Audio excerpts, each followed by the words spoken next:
রেসিপিটা আমি দেখিয়ে দিয়েছি। তো মাছের ডিমের ওটা ঝোল ছিল, তো ঝাল টাইপের বলতে পারো, ঝোল বা ঝাল। তো পরে একটা করছি ডিম ভাজা, মাছের ডিমের ভাজা করছি আরেকটা রেসিপি। তো চলো কীভাবে করছি দেখে নাও। দেখো কড়া তো গরম হয়ে গেছে, তো আমি যেটুকু তেল লাগার সেটুকু আমি তেল নিয়ে নিয়েছি, যতটুকু আমার লাগবে।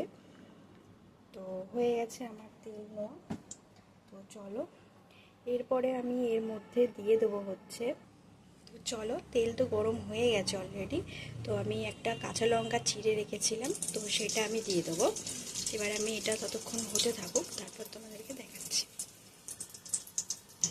তো দেখো অলরেডি আমার কাঁচা লঙ্কাটা হতে শুরু করে দিয়েছে, ফাটতে শুরু করে দিয়েছে।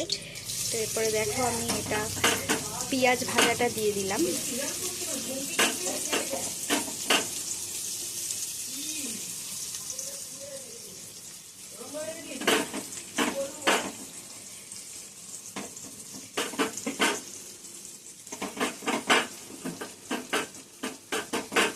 দিয়ে দিলাম। তো এবার চলো আমি এটাকে ভালো করে নাড়িয়ে নিই। তো তারপরে আমি যে ডিমটা রেখেছিলাম, মাছের ডিমটা, সেটা আমি দিয়ে দেবো। একটু ভাজা হয়ে যাক, লাল লাল হয়ে যাক, তারপরে আমি এর মধ্যে মাছের ডিমটা দিয়ে দেবো। তো চলো, তো দেখো অলরেডি আমার ভাজা তো হয়ে গেছে। তো এবার আমি এখানে দিয়ে দেবো হচ্ছে মাছের ডিমটা, আমি অলরেডি এখানে দিয়ে দেবো। চলো গ্যাসটা একটু কমিয়ে নিয়ে অলরেডি আমি দিয়ে দিই মাছের ডিমটা দিয়ে দিই।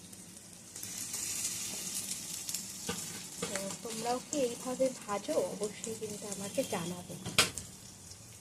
চলো দেখো আমি তো এটা দিয়ে নিয়েছি, এবার আমি এটাকে একটু নাড়িয়ে নিই যাতে একটু গুঁড়ো গুঁড়ো হয়ে যায়। তো চলো এর মধ্যে আমি এবার একটু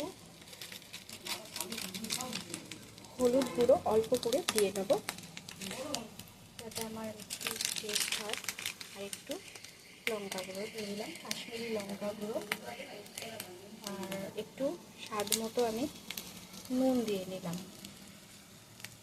তোমরা তোমাদের মতো একটু নুন দিয়ে নেবে। তো চলো আমি এবার এটাকে একটু নাড়িয়ে নিয়ে ভেজে নিয়ে পর আমি একটু এর সাথে একটু ধনেপাতা অ্যাড করছি। ধনেপাতা অ্যাড করলাম, কুচনো ধনেপাতা একটু কিছুটা রেখেছিলাম আমি। তোমরা তো দেখেছো আগের ভিডিও।